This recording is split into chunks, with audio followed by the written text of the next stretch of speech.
سجدے میں نانا ہے، کندھے پر ہے حسن و حسین، سجدے میں نانا ہے،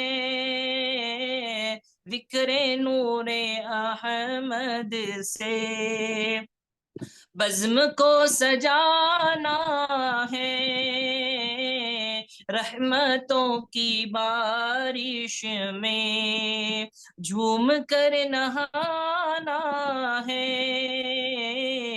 جھوم کر نہانا ہے، رحمتوں کی بارش میں، رحمتوں کی بارش میں۔ السلام علیکم ورحمۃ اللہ وبرکاتہ۔ وعلیکم السلام ورحمۃ اللہ وبرکاتہ۔ اب میں تقاریر کا سلسلہ شروع ہونے جا رہا ہے۔ اس کے لیے میں پہلے مقرر جامعہ دارۃ النعمان ای مرکز تخصص فی العقائد الاسلامیہ سے فارغ التحصیل مولانا محمد یاسین صاحب حنفی کو میں دعوت خطاب دیتا ہوں، وہ اپنی آواز مائک کھولیں اور اپنی تقریر کا آغاز فرمائیں۔ مولوی یاسین صاحب۔ پیپر نہیں ہے؟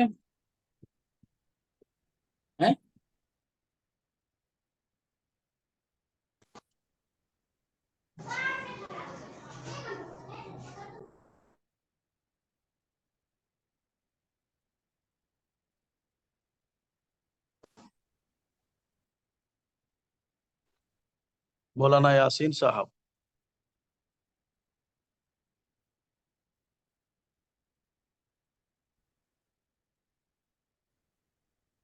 جی لنک داخل ہو جائیں لنک آپ کا نام لے رہا ہوں میں، وعلیکم السلام، آپ کا نام لے رہا ہوں میں، داخل ہو جائیں آپ، شروع کریں۔ ہو گیا ٹھیک، شروع ہو جائے۔ السلام۔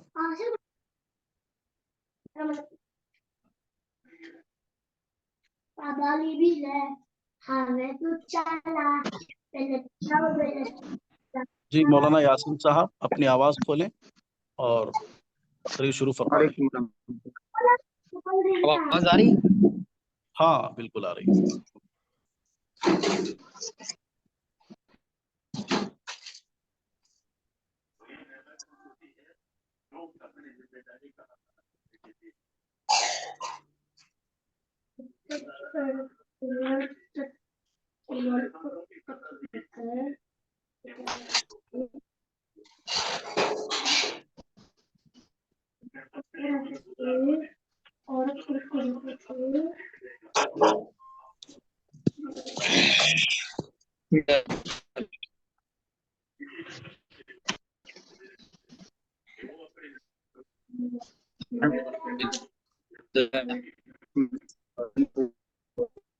جی مولانا یاسین صاحب۔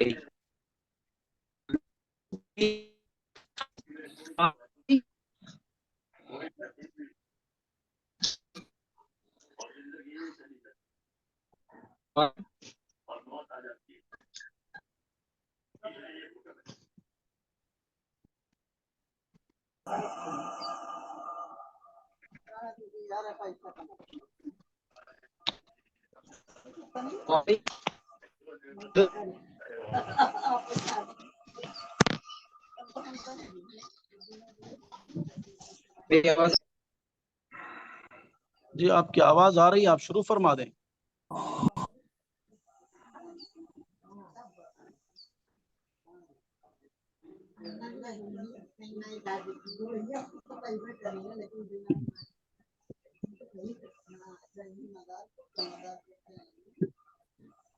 مولانا رضوان صاحب حنفی ادارۃ النعمان سے فراغت بھی ہوئی ان کی، اور تخصص سے بھی الحمدللہ۔ مولانا رضوان صاحب آپ اپنا خطاب شروع فرما دیں۔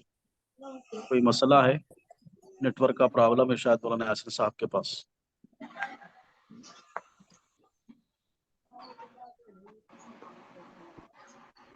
مولانا رضوان صاحب حنفی حسامی بنگلوری۔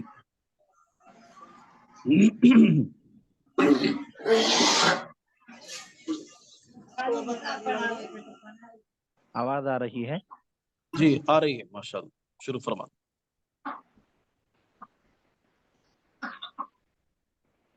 الحمدللہ الحمدللہ الذی ابدع الافلاک والارضین والصلاة والسلام علی من کان نبیا وآدم بین الماء والطین وعلى آلہ واصحابہ اجمعین، اما بعد، اعوذ باللہ من الشیطان الرجیم، بسم اللہ الرحمن الرحیم، ولا تقولوا لمن يقتل في سبيل الله أموات بل أحياء ولكن لا تشعرون، صدق الله العظيم۔ کسی کا مائک آن ہے؟ نیاز پاشا صاحب، نیاز صاحب، ہاں، مائک بند کریں۔ نیاز پاشا صاحب، پانی پینے گلاس لمبا ہے۔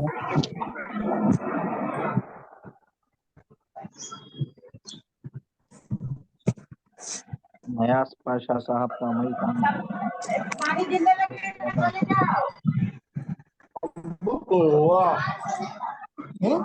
نہیں ہو گیا۔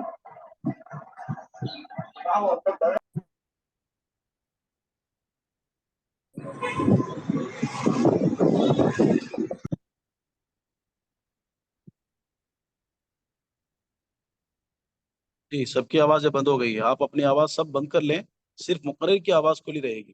جی فرمائے مولانا۔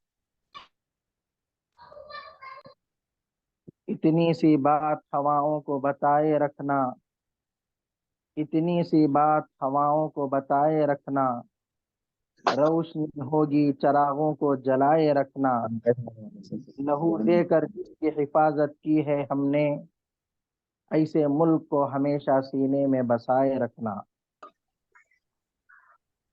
محترم و مکرم صدر جلسہ اور معزز نگراں صاحب اور دیگر علماء کرام اور عزیز ساتھیوں، جیسا کہ آپ تمام حضرات کے علم میں ہے کہ آج 15 اگست ہے اور یوم آزادی ہے، اور یہ یوم آزادی 77ویں یوم آزادی ہے۔ جب 15 اگست یوم آزادی آتا ہے تو ہمارے پورے ملک میں ہر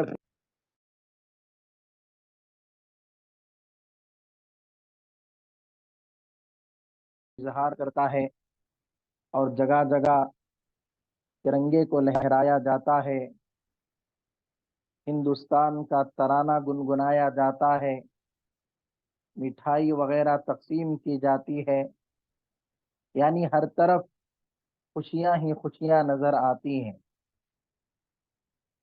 لیکن ہمیں سوچنا چاہیے کہ ہر سال ہمیں جو یہ خوشی کا موقع ملتا ہے، مسرت کا موقع ملتا ہے، آزادی کے ترانے گنگنانے کا موقع ملتا ہے، یہ خوشیاں، یہ مسرتیں، یہ بہاریں ہمیں کیسے حاصل ہوئیں؟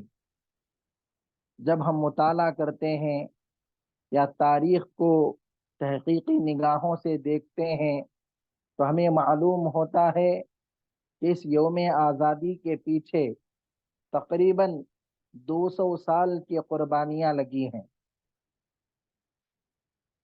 جس میں صف اول میں مسلمان پیش ہیں، اور ایک غلط نظریہ عام طور پر پھیلایا جاتا ہے کہ ہندوستان کی جنگ آزادی کا آغاز، ہندوستان کی تحریک آزادی کا آغاز 1857 سے ہوا، بلکہ اصل بات یہ ہے کہ ہندوستان کی تحریک آزادی اور جنگ آزادی کا آغاز 1754 ہی سے ہو چکا تھا۔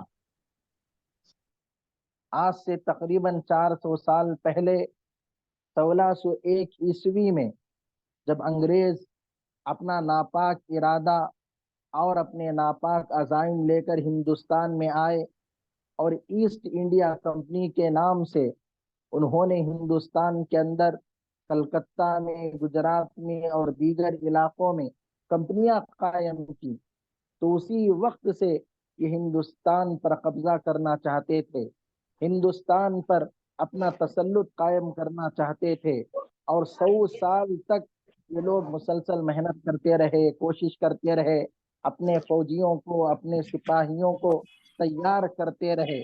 جب یہ بات سب سے پہلے نواب سراج الدولہ کے نانا وردی علی خان کو معلوم ہوئی تو انہوں نے انگریزوں کو وارننگ دی اور ان سے کہا تم ہندوستان کے اندر تجارت کے ارادے سے آئے ہو، بزنس کے ارادے سے آئے ہو، خاموشی کے ساتھ تجارت کرو، بزنس کرو، اس کے علاوہ کوئی دوسرا تیسرا کام تم ہمارے ملک میں نہیں کرو گے۔ لیکن انگریز اندرونی طور پر مضبوط ہو چکے تھے، اپنے سپاہی اور فوجی بنا چکے تھے، تو انہوں نے کہا کہ ہم اس ملک کو چھوڑنے کے لیے تیار نہیں ہیں، ہم جنگ کرنے کے لیے تیار ہیں۔ تو ہندوستان کی تحریک آزادی اور جنگ آزادی کی پہلی جنگ 1754 میں نواب وردی علی خان نے لڑی، اور دوسری جنگ نواب سراج الدولہ نے 1757 میں لڑی۔ اس طرح سلسلہ چلتا رہا، اور 1799 عیسوی میں ہماری ریاست کرناٹک کے شیر حضرت ٹیپو سلطان شہید رحمت اللہ علیہ نے آخری جنگ لڑی، اور سری رنگا پٹنم میں اس ملک کی آزادی کے لیے وہ شہید ہو گئے۔ اور یہ سلسلہ چلتا رہا۔ 1803 عیسوی میں شاہ ولی اللہ محدث دہلوی رحمت اللہ علیہ کے صاحبزادے حضرت مولانا شاہ عبد العزیز محدث دہلوی نے فتویٰ دیا کہ ہندوستان دار الحرب ہو چکا ہے، ہندوستان غلام ہو چکا ہے۔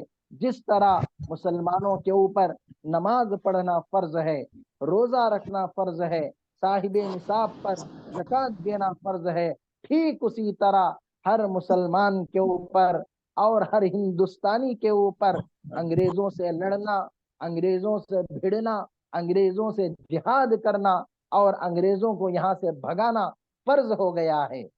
اس فتوے کا اثر یہ ہوا کہ 1831 عیسوی تک مختلف علاقوں میں، مختلف شہروں میں، مختلف حلقوں میں آزادی کی چنگاری بھڑک اٹھی، اور جگہ جگہ حضرات علماء کرام اور دیگر مجاہدین جا جا کر لوگوں کے اندر آزادی کی آگ کو جلاتے تھے۔ اور 1831 عیسوی میں بالا کوٹ کے اندر خطرناک طریقے کی جنگ ہوئی، جس میں بڑے بڑے علماء، بڑے بڑے صلحاء، بڑے بڑے مجاہدین شہید ہو گئے، اور یہ سلسلہ چلتا رہا۔ پھر 1857 آیا۔ 1857 کی جنگ حضرات علماء فرماتے ہیں 7ویں جنگ آزادی ہے، اور اس سے پہلے تقریباً 6 بڑی بڑی جنگ آزادیاں لڑی گئی ہیں، اور 1857 تک پیچھے 100 سال گزرتے ہیں، اور یہ 100 سال تنے تنہا صرف اور صرف مسلمانوں نے مقابلہ کیا ہے، مسلمانوں نے انگریزوں سے جنگیں لڑی ہیں۔ تو ایک سازش کے تحت 1857 کا نام لے کر مسلمانوں کی 100 سالہ تاریخ کو ختم کرنے کی کوشش کی جا رہی ہے، مسلمانوں کی 100 سالہ قربانیوں کو مٹانے کی کوشش کی جا رہی ہے۔ تو اس لیے میری گزارش یہ ہے کہ جب بھی آزادی کی تاریخ کو بیان کیا جائے یا آزادی کی تاریخ کا ذکر کیا جائے تو 1857 سے نہیں بلکہ 1754 سے بیان کی جائے، یا اس سے پہلے 1601 عیسوی میں جب انگریز ہندوستان میں آئے وہاں سے ہندوستان کی جنگ آزادی اور تحریک آزادی کو بیان کیا جائے۔ پھر 1866 میں دارالعلوم دیوبند کی بنیاد ڈالی گئی، اور دارالعلوم دیوبند کے بنیادی مقاصد میں ایک مقصد یہ تھا کہ اس دارالعلوم کے ذریعے ایسے طلباء کو تیار کیا جائے، ایسے مجاہدین کو تیار کیا جائے ایسے لوگوں کو تیار کیا جائے جو اپنے ایمان و اسلام کے ساتھ ساتھ اس ملک کی حفاظت کر سکیں، اور اس ملک سے انگریزوں کو اور انگریزیت کا خاتمہ کیا جائے۔ بنیادی مقاصد میں سے ایک مقصد یہ بھی تھا۔ پھر 1919 میں جمعیت علماء ہند کی بنیاد ڈالی گئی، اور جمعیت علماء ہند کی بنیاد بھی اسی کے پیش نظر ڈالی گئی۔ اس طرح ایک لمبا چوڑا سلسلہ ہے 1947 تک۔ 1947 15 اگست کو ہمارا یہ ملک آزاد ہوا، تو تقریباً 200 سالہ قربانیوں کے بعد، میں بارہا اپنے بیانات وغیرہ میں کہا کرتا ہوں کہ اس ملک کی آزادی کے لیے 57,000 علماء و صلحاء کو شہید کیا گیا۔ اس ملک کی آزادی کے لیے 10 لاکھ مسلمان بچوں کو شہید کیا گیا۔ اس ملک کی آزادی کے لیے 90 لاکھ مسلمانوں کو شہید کیا گیا۔ اس ملک کی آزادی کے لیے 80,000 مدرسوں کو گرایا گیا۔ اس ملک کی آزادی کے لیے قرآن پاک کے 3 لاکھ نسخے جلائے گئے۔ تب جا کر یہ آزادی ہمیں ملی ہے، تب جا کر یوم آزادی، یہ جشن منانے کا دن ہمیں میسر ہوا ہے۔ تو بڑی بڑی قربانیوں کے بعد، تکلیفوں کے بعد، مشقتوں کے بعد ہمیں یہ دن ملا ہے۔ تو ہم کم سے کم یہ جو ہمارے مجاہدین آزادی ہیں، جو اس ملک کے لیے شہید ہو گئے، جو مسلمان مجاہدین آزادی ہیں، ان کو ایصال ثواب کریں، اور جو غیر مسلم مجاہدین آزادی ہیں ان کو خراج تحسین پیش کریں۔ سورہ فاتحہ پڑھ کر، قرآن پاک پڑھ کر، درود شریف پڑھ کر، صدقہ و خیرات کر کر مسلم مجاہدین آزادی کو ایصال ثواب کریں، اور غیر مسلم مجاہدین آزادی کو جو آخری مرحلوں میں ہمارے ساتھ ہو گئے تھے ان کو خراج تحسین پیش کرے۔ بس میں انہی چند باتوں پر اپنی بات کو ختم کرتا ہوں۔ دعا فرمائیں اللہ تبارک و تعالی ہم تمام کو اور اس پروگرام میں شریک ہونے والوں کو اس ملک کی حفاظت کے لیے قبول فرمائے۔ آمین۔ وآخر دعوانا ان الحمد للہ رب العالمین۔ ماشاء اللہ تاریخ آزادی ہند پر بہت اچھی روشنی مولانا نے ڈالی ہے۔ اب میں مولانا یاسین صاحب کو دعوت خطاب دیتا ہوں، اپنے کلام کو مختصر کرتے ہوئے پیش فرمائے۔ مولانا یاسین صاحب حنفی، مولانا یاسین صاحب حنفی کشمیری۔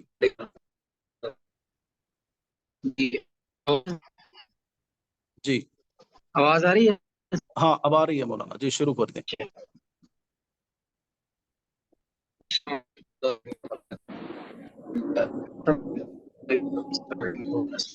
نؤمن به ونتوكل عليه من شرور أنفسنا ومن سيئات أعمالنا من يهده الله فلا مضل له ومن يضلل فلا هادي له. أما بعد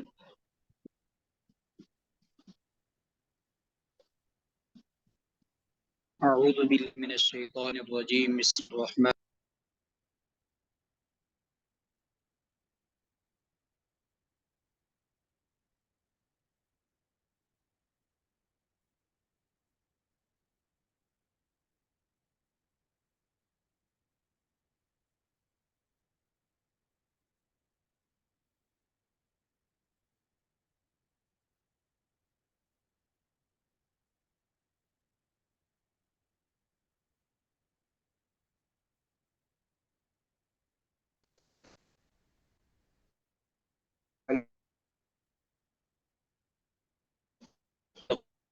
صدق الله يمكننا مع المشاهدين والشاكرين. الحمد لله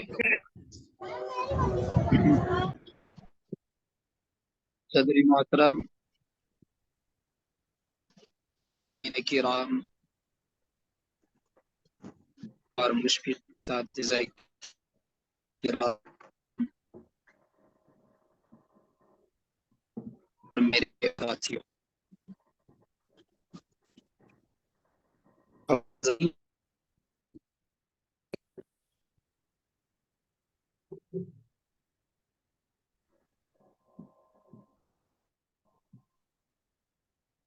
مولانا آپ کی آواز نہیں آ رہی ہے مولانا یاسین صاحب۔ بالکل نہیں آ رہی کیا؟ اب کٹ کٹ کے آ رہی ہے، اب آ رہی ہے جی۔ کس نام سے جڑے ہیں آپ؟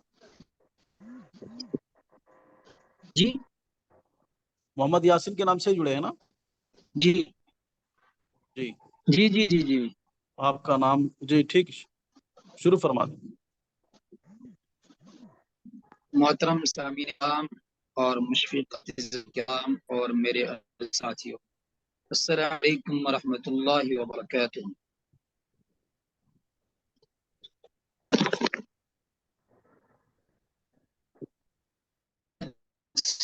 جشن آزادی کے موقع پر اللہ رب العزت کے فضل و کرم سے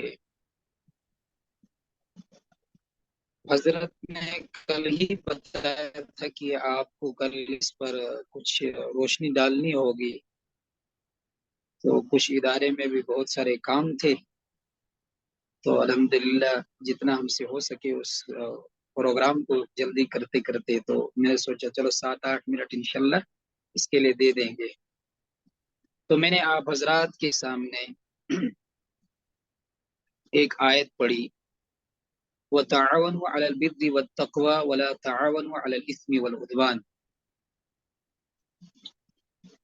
اس کے بعد حدیث مبارک انصر اخاک ظالما او مظلوما۔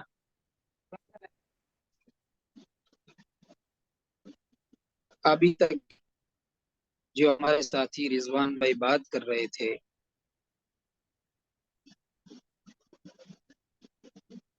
جن حضرات نے بھی اس جشن آزادی پر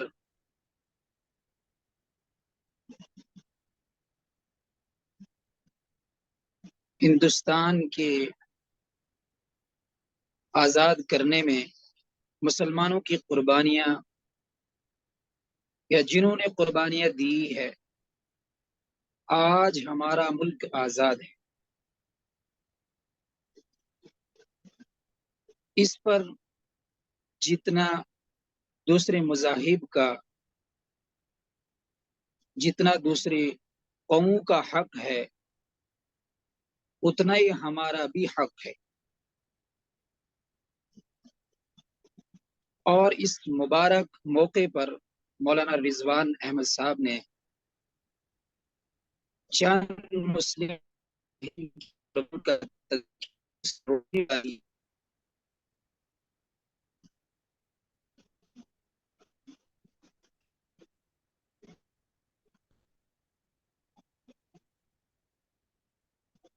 تو میں بھی تھوڑی بہت جتنا ہو سکے انشاءاللہ ہم بھی اس پر گفتگو کریں کہ اللہ رب العزت نے فرمایا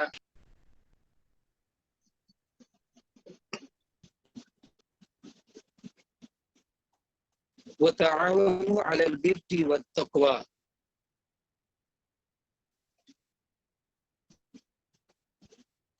نیکی کے اندر اور تقوی کے اندر ایک دوسرے کی مدد کرو، وَلَا تَعَاوَنُوا عَلَى الْإِثْمِ وَالْعُدْوَانِ،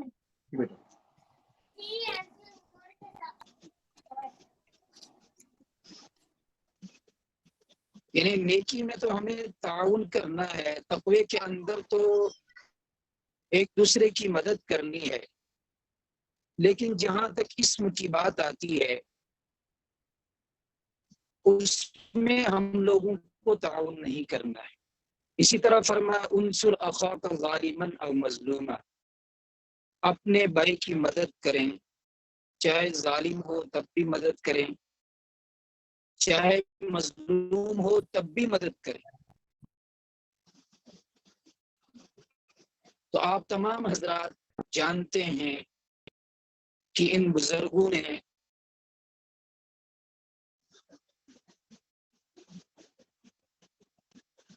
اٹھارہ سو 31 سے لے کر 1857 کے اندر، پھر 1903 کے اندر، اسی طرح پھر 1931 کے اندر، اسی طرح پھر 47 تک کس طرح ان مجاہدوں نے قربانیاں دی۔ بالا کوٹ کی پہاڑی پر سید احمد شہید رحمت اللہ علیہ، اسماعیل احمد شہید رحمت اللہ علیہ نے اپنے جانوں کی قربانیاں دی۔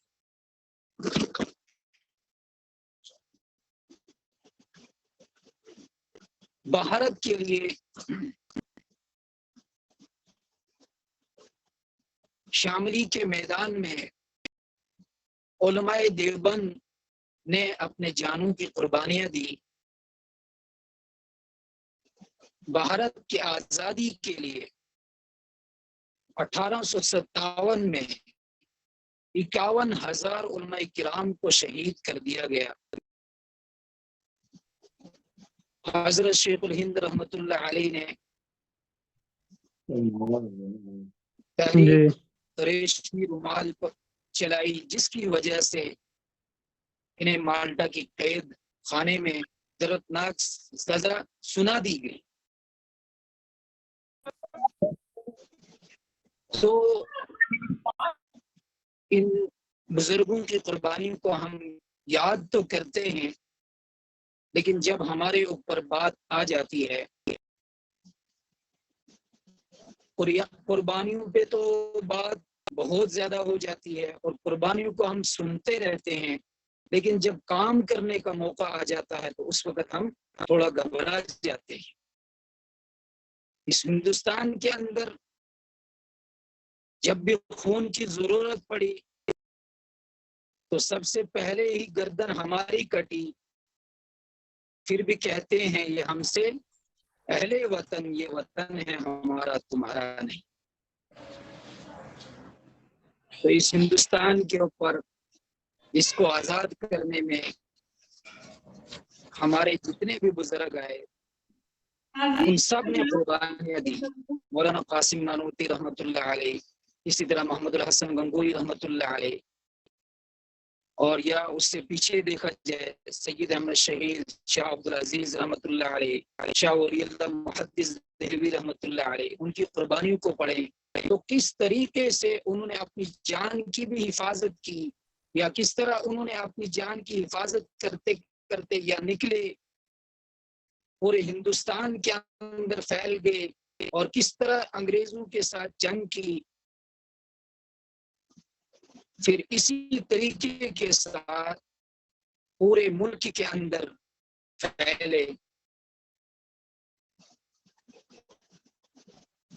کہیں بھی بزدلی محسوس کرنے نہیں۔ تو میں چاہتا ہوں کہ آج ہم سے جتنا ہو سکے اور جیسے بھی ہو سکے، چاہے وہ تقریروں کے ذریعے سے ہو یا تحریر کے ذریعے سے ہو، جس طرح ہم اپنی دین کی حفاظت کر سکتے ہیں اس طرح اپنی دین کی حفاظت کریں۔ دین کی بھی حفاظت کریں، جان کی بھی حفاظت کریں، مال کی بھی حفاظت کریں، ہر چیز کی حفاظت کریں، اور اللہ رب العزت کے جو احکامات ہیں تاکہ جتنا ہو سکے ان کو مقدم رکھے، اس کے بعد دنیا کی جتنی بھی چیزیں ہیں ان کو مؤخر کریں، تاکہ ہم عبادت بھی اللہ رب العزت کی صحیح طریقے کے ساتھ کریں، کیونکہ یہ ملک اللہ رب العزت کا ہے۔ اس نے زمین کو بھی بنایا، اس نے آسمان کو بھی بنایا، اس نے ہر چیز کو بنایا، چاند و سورج کو بنایا، ہمارے جسم کو بنایا، ہماری ہر چیز کو اللہ رب العزت نے پیدا کیا، اور دنیا کے اندر جتنی بھی چیزیں ان تمام چیزوں کو ہمارے لیے پیدا کیا۔ تو اگر ہم کوشش کرتے ہیں جو بھی ہم کام اللہ رب العزت کے لیے کریں گے، انشاءاللہ اللہ رب العزت اس میں ہماری مدد کریں گے، اور ضرور ہم اس میں آگے چلے جائیں۔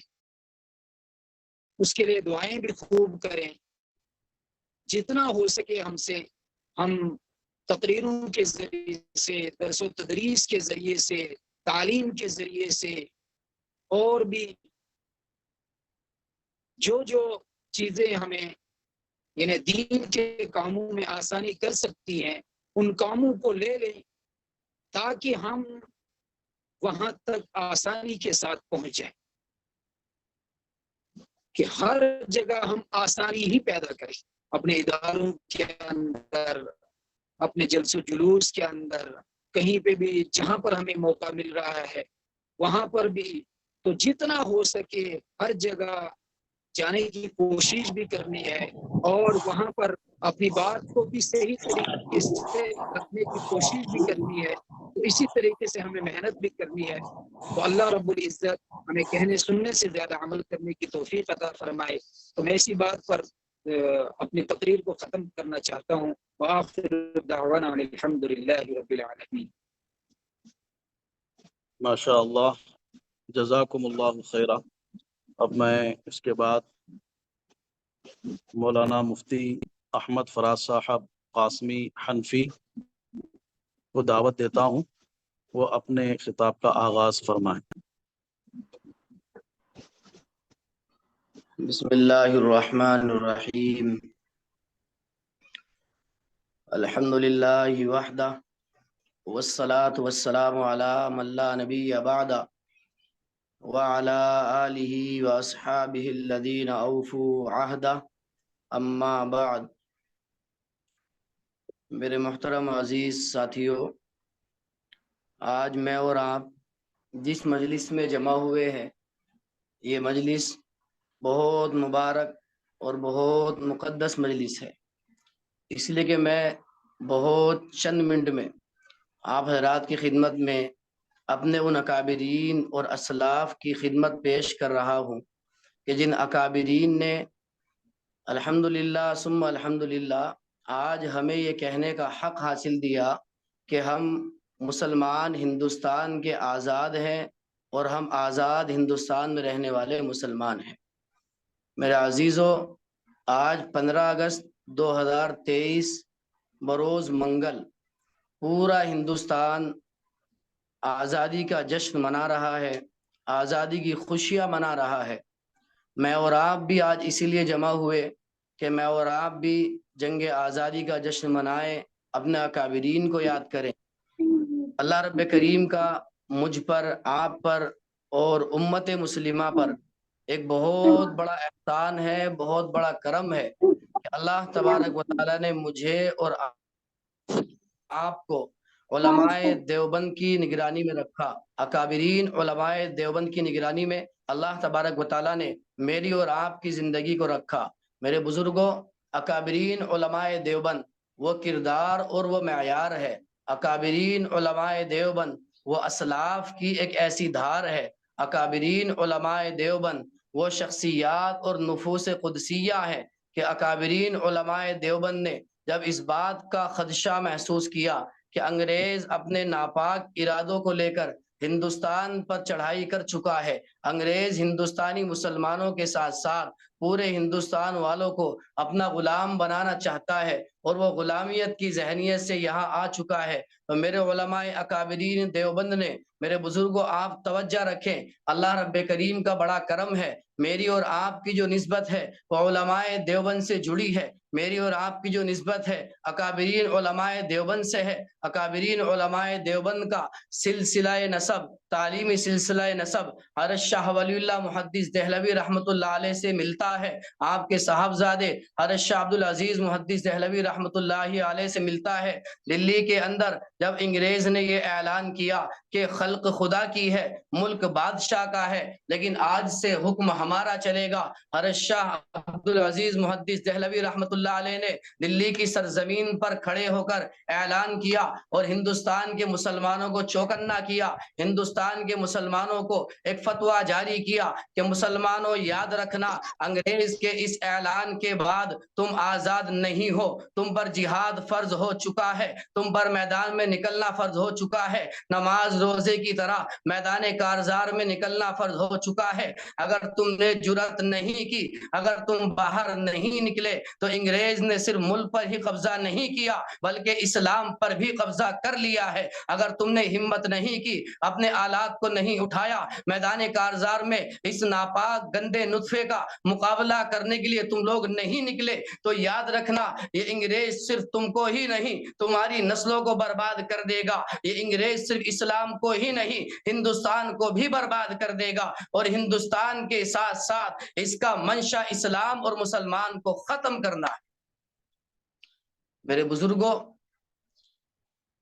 اکابرین علماء دیوبند کی بے شمار قربانیاں ہیں، بے شمار قربانیاں ہیں، تاریخ کے پنے پنے پر، تاریخ کے صفحات پر، تاریخ کے ذرے ذرے پر آب زر سے لکھی ہوئی اگر کوئی داستہ ہے تو وہ علماء دیوبند کی ہے، اگر کوئی جرأت ہے تو وہ علماء دیوبند کی ہے۔ اکابر علماء دیوبند نے صرف تعلیم و تعلم نہیں کیا، جب مسئلہ عقیدے کی حفاظت کا ہوا اعلان علماء دیوبند نے کیا ہے، جب مسئلہ ناموس رسالت کا اٹھا تحفظ علماء دیوبند نے کیا ہے، جب مسئلہ تحفظ صحابہ کا اٹھا تحفظ علماء دیوبند نے کیا ہے، جب مسئلہ مساجد کا اٹھا دفاع علماء دیوبند نے کیا ہے، جب مسئلہ مدارس کا اٹھا دفاع علماء دیوبند نے کیا ہے۔ اور مجھے کہنے دیجئے، میں آزاد ہندوستان کا مسلمان ہوں، میں آج آپ کے سامنے اعلان پر یہ بات کہتا ہوں، میں آزادی کے ساتھ ہندوستان میں ہوں، اور آج 15 اگست کے دن آپ کے سامنے آزاد بیٹھا ہوں۔ جب مسئلہ ملک کی حفاظت کا آیا، جب مسئلہ ملک کی حفاظت کا اٹھا، جب مسئلہ انگریز کو دندان شکن جواب دینے کا آیا، تو اس کا اعلان بھی علماء دیوبند نے کیا ہے۔ ہم علماء دیوبند کو مانتے ہیں، علماء دیوبند ہماری شان ہے، علماء دیوبند ہماری جان ہے، علماء دیوبند ہماری روح ہے، علماء دیوبند ہماری اصل ہے، ہم علماء دیوبند کی وراثت ہے، علماء دیوبند ہمارے اکابر ہیں۔ ہمیں ایمان علماء دیوبند سے ملا، ہمیں دین علماء دیوبند سے ملا، ہم نے قرآن علماء دیوبند سے سیکھا، اور ہم نے آزادی ہند بھی علماء دیوبند سے سیکھا۔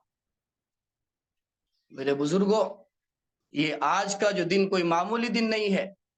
بظاہر ہماری مجلس چھوٹی ہے، ہمارا پروگرام چھوٹا ہے، لیکن اللہ رب کریم کا بڑا کرم، جتنا اللہ رب کریم کا کرم کریں، جتنا اللہ رب کریم کا احسان ادا کرے، کم ہی کم ہے۔ خدا را اگر علماء دیوبند ہماری سرپرستی نہ فرماتے تو آج آپ کے میرے چہروں پر داڑیاں نہ ہوتی، علماء دیوبند سرپرستی نہ فرماتے آپ کے میرے سروں پر ٹوپیاں نہ ہوتی، علماء دیوبند سرپرستی نہ فرماتے آپ کے میرے جسم پر مسنون لباس نہ ہوتا، علماء دیوبند قربانیاں پیش نہ فرماتے، آپ اور میں مسجد میں بیٹھ کر مذاکرہ نہ کرتے، آپ اور میں بیٹھ کر یوں آزادانہ اپنے دین پر عمل نہ کر سکتے۔ میرے بزرگوں، میں آپ سے کہنا چاہتا ہوں، آپ اٹھو، اپنی تاریخ سمجھو۔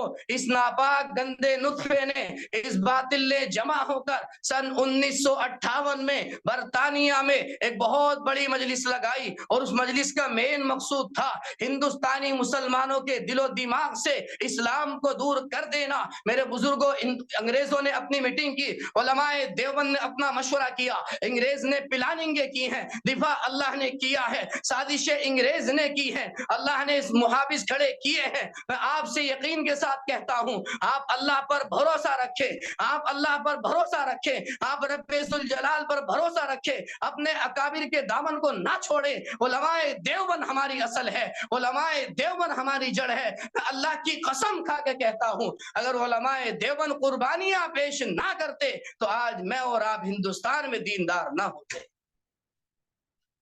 ہمارے اکابر اسلاف علماء دیوبند نے جب انگریز کے گندے اور ناپاک ارادوں کو بھاپ لیا، تمام مسلمانوں کی قوم کو جھنجھوڑ دیا، اور کیوں نہ ہو، او ہندوستانی مسلمانوں ذرا توجہ رکھو، جس ہندوستان پر اس ناپاک گندے انگریز نے آج قبضہ کیا ہے، جو تم کو غلام بنانا چاہتا ہے، تم سے غلامیت کی زنجیروں میں جکڑنا چاہتا ہے، یہ ہندوستان کوئی معمولی ملک نہیں ہے، یہ ہندوستان ایک ایسی عظیم مقدس سرزمین ہے جس ہندوستان میں جب مسئلہ سب سے پہلے نبی کو مبعوث کرنے کا آیا، جب مسئلہ سب سے پہلے نبی کو بھیجنے کا آیا، میرے اور آپ کے باپ سیدنا آدم علیہ السلام کے جسم پر جب جنت کا لباس اتارا گیا، ان کی دنیاوی زندگی کی ابتدا میرے اور تیرے ملک ہندوستان سے ہے۔ میرے اکابر جانتے تھے، میرے اکابر سمجھتے تھے، میرے اکابر نے سمجھا ہے، میرے اکابر نے سمجھایا ہے۔ میں اعلان کے ساتھ کہتا ہوں، میں اعلان کے ساتھ کہتا ہوں اور ڈنکے کی چوٹ پر کہتا ہوں، مسئلہ عقائد کی حفاظت کا ہو، میدان میں علماء دیوبند آئے ہیں، مسئلہ دین کی حفاظت کا ہو، میدان میں علماء دیوبند آئے ہیں، مسئلہ مساجد کی حفاظت کا ہو، میدان میں علماء دیوبند آئے ہیں، اور سنو، مسئلہ تیرے میرے ملک کی حفاظت کا ہو، میدان میں علماء دیوبند موجود ہیں۔ مجھے اور آپ کو اپنے علماء دیوبند پر فخر کرنا چاہیے۔ الحمدللہ یہ میرے اللہ کا بڑا کرم، میرے اللہ کا بڑا احسان ہے کہ اللہ رب کریم نے ہم سب کو اکابر علماء دیوبند سے جوڑا ہے. اور میں اور آپ آج جس شخصیت سے جڑے ہوئے ہیں، میری اور آپ کی نسبت جس شخصیت سے جڑی ہے وہ کوئی کسی تعارف کی محتاج نہیں ہے، لیکن میں آپ کو چند لمحوں میں بس ایک چیز سمجھا دینا چاہتا ہوں. اللہ رب کریم کا بڑا کرم کریں اور جتنا شکر ہو سکتا ہے شکر ادا کریں. آپ مجھ سے پوچھیں احمد فراز اپنی نسبت پر کیا فخر ہے، اپنی نسبت کا کیا شکر ہے، میں آپ سے کہوں گا آپ سب مل کر اللہ سے دعا کریں اللہ میری عمر کو آگے بڑھنا بند کر دے اور اللہ مجھے 1000 سال کی عمر دے. میں از اول تا آخر 1000 سال تک اپنی نسبت شیخ گھمن سے جڑنے پر، اپنی نسبت اکابر علماء دیوبند سے جڑنے پر، اپنی نسبت حضرت شیخ گھمن کے ساتھ ہونے پر اللہ کا شکر ادا کروں تو 1000 سال تک اس عظیم نعمت کا شکر ادا نہیں کر سکتا. آپ سمجھو تو صحیح میرے دوست، آپ سمجھو تو صحیح میرے بھائیوں. کسی الجھن کے شکار مت ہونا، کسی الجھن کے شکار مت ہونا. میرا اور آپ کا جو شیخ ہے، میرا اور آپ کا جو ولی ہے، میرا اور آپ کا جو اکابر ہے، میرا اور آپ کا جو مرشد ہے، وہ انہی علماء دیوبند کی نشانی ہے، وہ انہی علماء اکابر کی نشانی ہے. اللہ کی قسم اگر علماء دیوبند قربانیاں نہ دیتے، اگر علماء دیوبند علم نہ اٹھاتے، اگر علماء دیوبند ناپاک گندے نطفے کے سامنے اعلاء کلمت اللہ بلند نہ کرتے تو تمہیں اور مجھے آج گھمن کی رسائی نہ ہوتی، تمہیں اور مجھے آج گھمن کی سرپرستی حاصل نہ ہوتی. گھمن کی سرپرستی کا مل جانا، گھمن کی سرپرستی کا سروں پر ہونا یہ اکابر علماء دیوبند کی نشانی ہے. اور میں ڈنکے کی چوٹ پر کہتا ہوں میں نے اکابر علماء دیوبند کو نہیں دیکھا، میں نے گھمن کو دیکھا ہے. میں سمجھ چکا ہوں اکابر دیوبند کیا چیز ہے. میری اور آپ کی جو مجلس ہے نا بہت مختصر سی مجلس ہے. کبھی موقع رہا انشاءاللہ تو انشاءاللہ مفصل مدلل آپ سے کلام فرمائیں گے. اللہ رب کریم سے دعا فرمائے اللہ رب کریم اس ملک کی محبت کو ہم سب کے سینوں میں محفوظ فرمائے. ہمارے اکابرین علماء دیوبند جو قدم اس ملک کے لیے اٹھائے ہیں اللہ ان کے نقش قدم پر چلنے کی توفیق عطا فرمائے. وما علینا الا البلاغ وآخر دعوانا ان الحمدللہ رب العالمین. ماشاء اللہ، جزاکم اللہ خیرہ. مولانا نے اپنے تقریر کے ذریعے اپنے جذبات اور اپنی نسبت جو حضرت استاد جی شیخ طریقت متکلم اسلام مولانا محمد الیاس گھمن حفظہ اللہ سے جو وابستگی ہے اس کا بھی تذکرہ کیا ہے. یقیناً حضرت ہی کی برکت سے ہم یہاں جڑے ہیں اور اکابر علماء دیوبند کی محنتیں قربانیاں انہی کی بدولت ہمارا ملک آزاد ہوا ہے. ہم سارے دینی کام، سارے دینی مکاتب، دینی تنظیمیں ہم چلا رہے ہیں. حتی المقدور جتنا ہو سکا ہے الحمدللہ اتنا علماء کرام کام کر رہے ہیں. مجھے اس موقع پر مولانا ریاست علی بجنوری رحمہ اللہ کی وہ باتیں، وہ تحریر یاد آ گئی. خود ساقی کوثر نے رکھی میں خانے کی بنیاد یہاں، خود ساقی کوثر نے رکھی میں خانے کی بنیاد یہاں، تاریخ مرتب کرتی ہے دیوانوں کی روداد یہاں. اسلام کے اس مرکز سے ہوئی تقدیس عیاں آزادی کی، اسلام کے اس مرکز سے ہوئی تقدیس عیاں آزادی کی، اس بام حرم سے گونجی ہے 100 بار اذاں آزادی کی. چلے ہم آگے بڑھتے ہیں. اس کے بعد جامعہ ادارت النعمان کے استاد حدیث مولانا مفتی عمران صاحب قاسمی حنفی، انہوں نے جامعہ سے ماشاءاللہ 2 سال پہلے تخصص فی العقائد الاسلامیہ سے بھی فراغت حاصل کی ہے. مولانا آپ اپنی بات کا تقریر کا آغاز فرمائیں.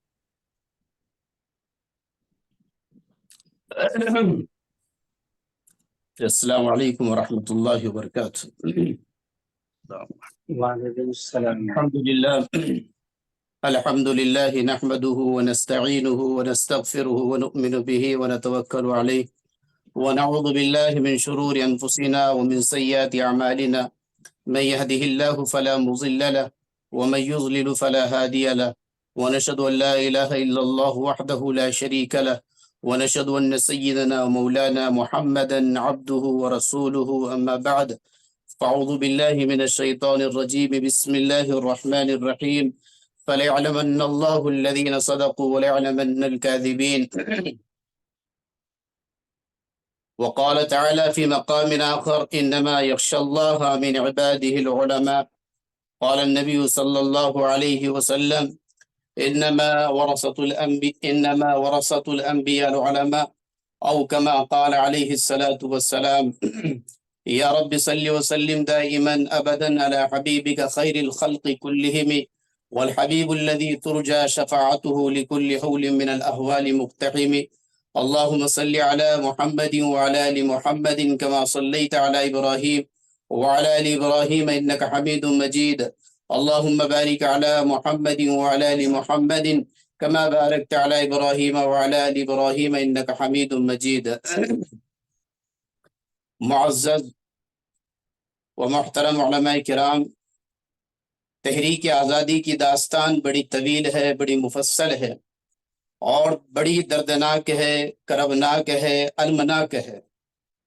سال میں 2 موقع پر، 15 اگست کے تقریب کے موقع پر اور 26 جنوری کی تقریب کے موقع پر اس موضوع کو، اس مضمون کو اس انداز اور طرز سے بیان کرنے کی کوشش کی جاتی ہے، جس سے محسوس ہوتا ہے کہ جنگ آزادی کی کامیابی کے اصل ہیرو اور جنگ آزادی کے کامیابی کا اصل صحرا گاندھی جی کے سر ہے، پنڈت جی جواہر لال نہرو کے سر ہے، ایسی ہی کانگریسیوں کے سر ہے اور دیگر ہندو لیڈروں کے سر ہے۔ ایسی اسکول کی داخل نصاب کتابوں میں بھی اس مضمون کو اور موضوع کو اس انداز سے اور طرز سے بیان کرنے کی کوشش کی جاتی ہے کہ جس سے محسوس ہوتا ہے کہ جنگ آزادی کی کامیابی میں مسلمانوں کا حصہ آٹے میں نمک کے برابر ہے۔ بہت ممکن ہے کہ منصوبہ بند سازش کے تحت اور ایک منظم سازش کے تحت مسلمانوں کی موجودہ نسلوں کو اور آنے والی نسلوں کو مسلمانوں کے اسلاف سے اور واقعات سے اور ماضی سے کاٹ دیا جائے، اور جو قوم بھی اپنے ماضی سے کٹ جاتی ہے، جو قوم بھی اپنے اسلاف سے کٹ جاتی ہے، جو قوم بھی اپنے واقعات سے کٹ جاتی ہے، وہ بے حس ہو جاتی ہے، اس سے حمیت ختم ہو جاتی ہے، اس سے غیرت ختم ہو جاتی ہے، وہ دوسروں کے رحم و کرم کے محتاج بن کر جیتی ہے۔ اس کے اذہان پر، اس کے دل پر اور اس کے دماغ پر دوسروں کی حکومت کا سکہ رائج ہوتا ہے۔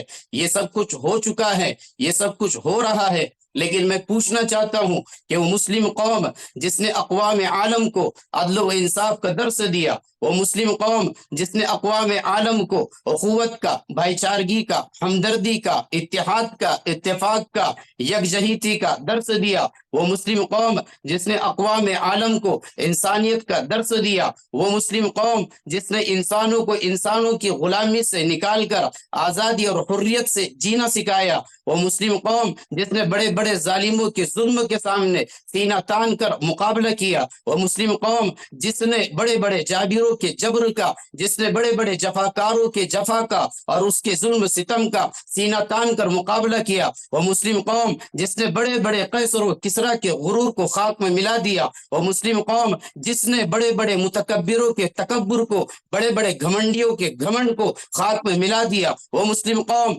جس کے رگوں میں حضرت عمر ابن خطاب رضی اللہ تعالیٰ عنہ کا خون دوڑتا ہو، وہ مسلم قوم جس کے رگوں کے اندر حضرت خالد بن ولید رضی اللہ تعالیٰ عنہ کا خون دوڑتا ہو، وہ مسلم قوم جس کے رگوں کے اندر حضرت ابو عبیدہ ابن الجراح رضی اللہ تعالیٰ عنہ کا خون دوڑتا ہو، وہ مسلم قوم جس کے رگوں میں محمد ابن قاسم کا خون دوڑتا ہو، وہ مسلم قوم جس کے رگوں میں سلطان صلاح الدین ایوبی کا خون دوڑتا ہو، وہ مسلم قوم جس کے رگوں میں ٹیپو سلطان کا خون دوڑتا ہو، کیا وہ مسلم قوم ایک عیار، مکار، شاتیر، دغاباز، دھوکے باز انگریز قوم کی غلامی اختیار کر سکتی تھی؟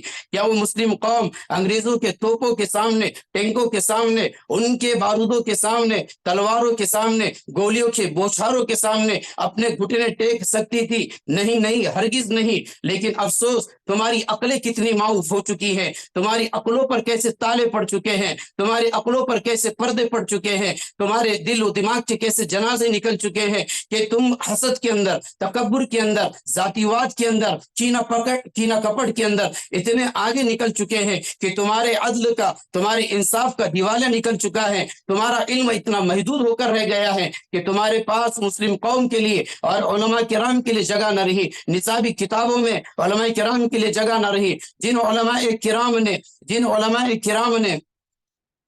علماء کرام نے ملک و ملت کے حفاظت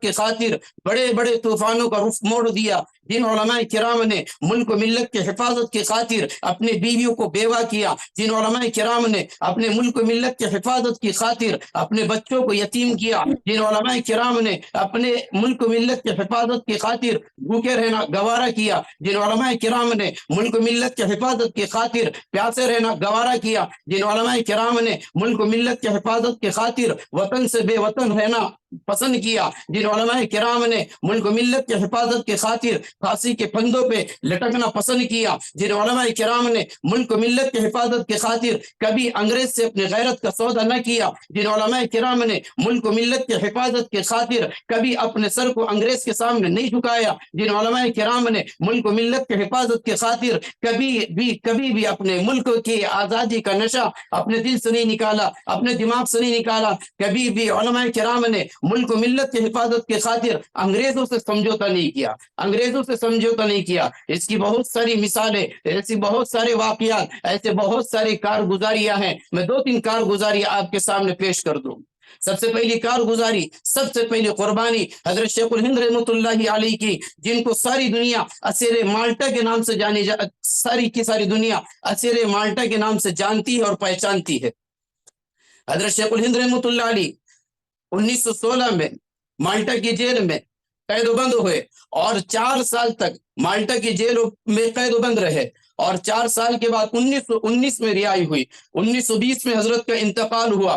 انتقال کے بعد نہلانے کے لیے تختوں پر رکھا گیا۔ ان کے جب کپڑے نکالے گئے، غسل دینے والوں نے دیکھا کہ ان کے جسم پر عجیب و قسم کے نشانات ہیں، سارا جسم چھلنی ہے، سارا جسم داغدار ہے۔ اس وقت شیخ الاسلام مولانا حسین احمد مدنی کلکتہ تھے، انتقال کی خبر ملی، ادھر آئے۔ یہاں والوں نے ان سے کہا کہ حضرت کے جسم پر ایسے نشانات کبھی ہم نے نہیں دیکھے۔ شیخ الاسلام مولانا حسین احمد مدنی نور اللہ مرقدہ نے راز کو کھولا اور فرمایا کہ میں بھی حضرت کے ساتھ مالٹا کی جیل میں تھا۔ شیخ الہند رحمۃ اللہ علیہ کو انگریز روزانہ ایک جگہ لے جاتے، انگاروں پہ لٹاتے، وہاں سے نکال کے برف کے لادی اور سل پہ ڈالتے۔ جب انگاروں پہ لٹایا جاتا، اس سے پہلے انگریز ان سے کہتے کہ آپ ہمارے حق میں فتویٰ دے دو اور عہد وفا ہم سے کر لو، ابھی اسی وقت ہم تمہیں آزاد کریں گے۔ لیکن حضرت شیخ الہند رحمۃ اللہ علیہ آرام سے انگار پہ لیٹ جاتے اور سہ جاتے، تکلیف برداشت کر لیتے، اذیت برداشت کر لیتے، صبر کر لیتے۔ حالانکہ پیرانہ سالی کا وقت ہے، ذوق کا عالم ہے، ہڈیوں کا ڈھانچہ ہے، اور حضرت شیخ الہند رحمۃ اللہ علیہ انگریز سے فرماتے کہ میں حضرت بلال رضی اللہ تعالیٰ عنہ کا روحانی وارث ہوں کہ جنہیں سخت ریت پر لٹا کر بھاری چٹان ان کے سینے پر رکھی جاتی، اور میں حضرت حبیب رضی اللہ تعالیٰ عنہ کا روحانی بیٹا ہوں جن کے کمر کو داغا جاتا۔ میں حضرت امام اعظم ابو حنیفہ رحمۃ اللہ علیہ کا روحانی بیٹا ہوں جن کا جنازہ جیل سے نکلا ہے۔ میں حضرت امام مالک رحمۃ اللہ علیہ کا روحانی بیٹا ہوں جنہیں سواری پہ بٹھا کے ان کے چہرے پہ سیاہی مل کے مدینہ کی گلیوں میں پھرایا جاتا تھا۔ میں حضرت امام احمد بن حنبل کا روحانی وارث ہوں کہ جنہیں 70 کوڑے دین حق کے خاطر مارے گئے۔ میں حضرت مجدد الفسانی کا، میں حضرت شاہ ولی اللہ محدث دہلوی کا روحانی فرزند ہوں۔ میں تم سے سمجھوتا کبھی نہیں کر سکتا، میں تم سے کبھی عہد وفا کبھی نہیں کر سکتا، میں ادھر ہی مر سکتا لیکن کبھی میں غداری نہیں کر سکتا۔ اور پھر انہی کے عزم کو دیکھ کر، انہی کے حوصلے کو دیکھ کر، انہی کے ارادے کو دیکھ کر انگریزوں نے بعد میں ان کو رہا کیا۔ اولئک آبائی فجینی بمثلہم، اولئک آبائی فجینی بمثلہم اذا جمعتنا یا جریر المجامع۔ حالات کے قدموں میں کلندر نہیں گرتا، حالات کے قدموں میں کلندر نہیں گرتا، جو ٹوٹے ستارہ وہ زمین پہ نہیں گرتا۔ گرتے ہیں سمندر میں بڑے شوق سے دریا، گرتے ہیں سمندر میں بڑے شوق سے دریا، لیکن کسی دریا میں سمندر نہیں گرتا۔ یہ ایک مثال ہے۔ دوسری مثال حضرت مولانا محمد علی جوہر رحمۃ اللہ علیہ کی ہے۔ حضرت مولانا محمد علی جوہر 1930 میں حضرت مولانا محمد علی جوہر 1930 میں ملک کے آزادی کے خاطر بیماری کے عالم میں گول میز کانفرنس میں شرکت کے لیے لندن پہنچے۔